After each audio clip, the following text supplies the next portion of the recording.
6 फरवरी को तुर्की में आए खौफनाक भूकंप में अब तक हजारों जानें जा चुकी हैं।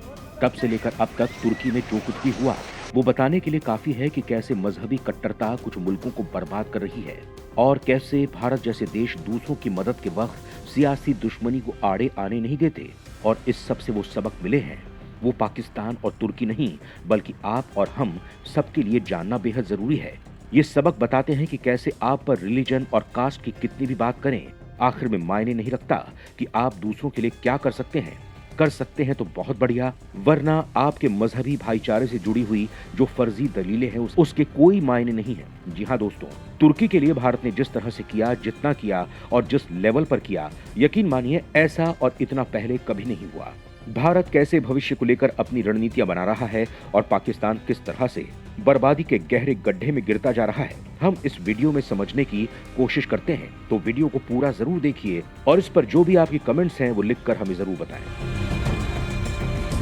संकट में फंसे भारत ने सबसे पहले दिया सहारा, खुद तुर्की भी हैरान, मुस्लिम देशों से भी आगे रहा भारत। दोस्तों शुरू से समझते हैं। 6 फरवरी को तुर्की में भूकंप के बाद भारत उन देशों में था जो तुर्की की मदद के लिए सबसे पहले आगे आए। भारत ने तुर्की की मदद के लिए वहां एनडीआरएफ और सेना की टीमें भेजी, जिन्होंने वहां मोबाइल हॉस्पिटल बनाए, डॉग स्क्वाड भेजे, मलबे में दबे लोगों को निकालने का अभियान भी चलाया। और ये सब उस भारत ने किया जिसे अपना दुश्मन बताने में तुर्की के राष्ट्रपति ने कभी कोई कसर नहीं छोड़ी। भारत ने कश्मीर से धारा 370 हटाई तो वो यूएन में भारत के खिलाफ जमकर बोला। पिछले साल उन्होंने भारत के खिलाफ जहर उगला। बात यहां तक पहुंच गई कि पिछले साल जब भारत ने 56,000 टन गेहूं तुर्की को भेजे थे तो उसने ये कहकर लेने से मना कर दिया कि इसमें रुबेला वायरस लगा हुआ है। मतलब भारत को चिढ़ाने और परेशान करने में उसने कोई कसर नहीं छोड़ी और उसने ये सब कुछ किया पाकिस्तान की शह पर। मगर आज जब तुर्की में भूकंप आया तो भारत उसका सबसे बड़ा हमदर्द बनकर उभरा है। तुर्की पहुंचे बाहर के रेस्क्यू दल का गले लगाकर स्वागत किया जा रहा है। तुर्की के लोग आगे आकर भारत की तारीफ कर रहे हैं। भारत का ऑपरेशन दोस्त ये अभियान सैकड़ों लोगों का इलाज कर रहा है। यहाँ तक कि भारत में तुर्की के राजदूत ने आगे आकर भारत को अपना सच्चा दोस्त कह दिया। उन्होंने ट्वीट करके कहा कि तुर्की और हिंदी में दोस्त शब्द कॉमन है और दोस्त का मतलब वही होता है जो मुसीबत के वक्त काम आए। मतलब तुर्की को भी मुश्किल की घड़ी में समझ में आ गया कि सियासत और पॉलिटिक्स अपनी जगह पर है, मगर बुरे वक्त में मायने यही रखता है कि आपकी तरफ मदद का हाथ कौन बढ़ाता है। वहीं दूसरी तरफ इसकी तुलना पाकिस्तान से कर लीजिए। 6 फरवरी को जब भूकंप आया तो उसके साथ ही पाक विदेश मंत्री ने घोषणा कर दी कि शहबाज शरीफ 8 फरवरी को तुर्की जाएंगे, बिना ये सोचे समझे कि भैया ये मौका पर्सनली वहां जाकर नंबर बनाने के नहीं होते। आप तो ये बताइए कि मदद क्या कर सकते हैं, और हुआ भी वही। तुर्की के प्रधानमंत्री रेचेप तैयब एर्दोगन के पूर्व विशेष सहायक आजम जमील ने ट्वीट करके कहा कि इस वक्त हमारा सारा फोकस अपने लोगों को बचाने में लगा हुआ है। अगर आप हमारी हेल्प करना चाहते हैं तो सिर्फ रेस्क्यू टीम भेजें। मतलब शहबाज शरीफ को उन्होंने क्लियर मैसेज दे दिया कि भैया रहम करो, हम पर ये फर्जी भाईचारा जरा कभी किसी और दिन दिखा लेना। कुछ कर सकते हो तो हेल्प करो, वरना घर बैठो। अगर पाकिस्तान मदद करे भी तो क्या करे, वो खुद वर्ल्ड बैंक से $1 अरब की मामूली मदद पाने के लिए कई दिनों से गिड़गिड़ा रहा है। फिर भी उसने जैसे जैसे तुर्की में कुछ मदद की, मगर इन सब के बीच उसकी असली परेशानी ये थी कि इंडिया तुर्की में इतनी मदद क्यों भेज रहा है। उसकी चिंता यही थी कि इस मुश्किल वक्त में तुर्की की मदद कर भारत और तुर्की करीब ना आ जाएं, और अगर एक बार करीब आ गए तो पाकिस्तान भारत के खिलाफ अपना सबसे कट्टर मुस्लिम देश दोस्त को खो देगा। लेकिन जैसा हमने पहले भी इसमें बात की कि यही सोच है पाकिस्तान की जो उसे बर्बाद कर रही है। इतने सालों में उसे ये भी समझ में नहीं आया कि दुनिया मुस्लिम मुल्क, ईसाई मुल्क या फिर हिंदू मुल्क से नहीं चलती है, दुनिया चलती है धंधे से। रईस पिक्चर में शाहरुख खान की अम्मी जान ने उन्हें समझाया था ना कि कोई धंधा छोटा बड़ा नहीं होता और धंधे से बड़ा कोई धर्म नहीं होता, और यही दुनिया की भी सच्चाई है। गलवान घाटी विवाद के बाद भारत चीन में तनाव इतना बढ़ गया हो, बावजूद इसके दोनों मुल्कों में आपसी व्यापार आज अपने चरम पर है।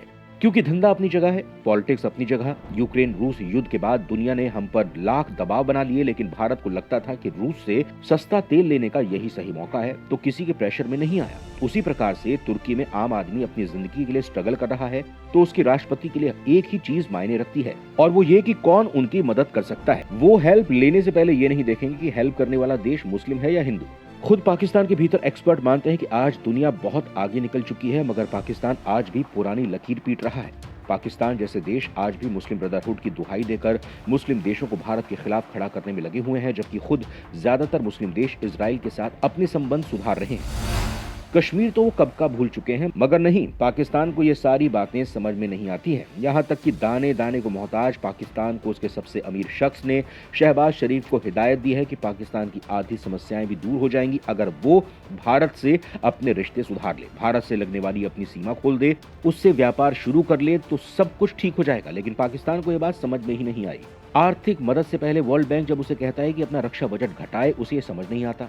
आतंकियों की मदद करने के चक्कर में वो बार बार FATF की ग्रे लिस्ट में चला जाता है, जिससे भी वो घबराता नहीं, उसे बर्बाद होना मंजूर है, मगर वो मजहबी कट्टरता और भारत के खिलाफ अपनी नफरत को कम नहीं कर सकता, भले ही उसकी आवाम दाने दाने को क्यों ना तरस जाए।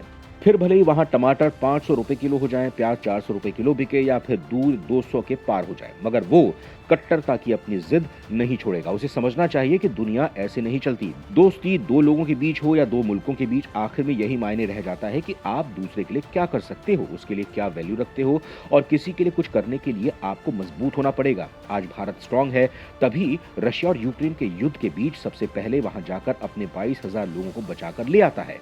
न सिर्फ अपने लोगों को बल्कि चीन से लेकर कोरिया और पाकिस्तान तक के स्टूडेंट्स को बचा लाया भारत। नेपाल में आए भूकंप के वक्त भी वहां जाकर लोगों की मदद की भारत ने। आर्थिक बदहाली से जूझ रहे श्रीलंका को सबसे पहले सहारा भारत ने दिया। पीने के पानी के संकट से बेहाल मालदीव को 1200 टन ताजा पानी भारत ने भेजा। कोरोना के वक्त जब अमेरिका जैसे देश अपनी सरप्लस वैक्सीन भी दूसरों को देने से हिचकिचा रहे थे, तब भारत ने दुनिया के 95 देशों को वैक्सीन बांटी, वो भी तब जब उसने खुद अपने देश में करोड़ों लोगों को इसकी डोज दी। सत्ता परिवर्तन के बाद जिस वक्त अफगानिस्तान में पाकिस्तान भारत को घुसने नहीं देना चाहता था, वहां की तालिबान सरकार से आज भारत के ताल्लुकात पाकिस्तान से कहीं बेहतर हैं। इसीलिए तुर्की में जो भारत हेल्प पहुंचा रहा है, उससे परेशान होने के बजाय पाकिस्तान को अपने गिरेबान में झांकना चाहिए। मगर क्या फायदा, जिस मुल्क की आंख पर मजहबी कट्टरता की पट्टी बंधी हो, वो ना अपना भविष्य देख सकता है और ना ही अपने गिरेबान में झांक सकता है। और जब तक वो अपनी आंख से ये पर्दा नहीं हटाएगा, वो ऐसे ही गड्ढे में जाएगा जैसे अभी धंसा हुआ है। और भारत जैसे देश ऐसे ही आगे बढ़ते रहेंगे जैसे हम अभी बढ़ रहे हैं। जय हिंद दोस्तों।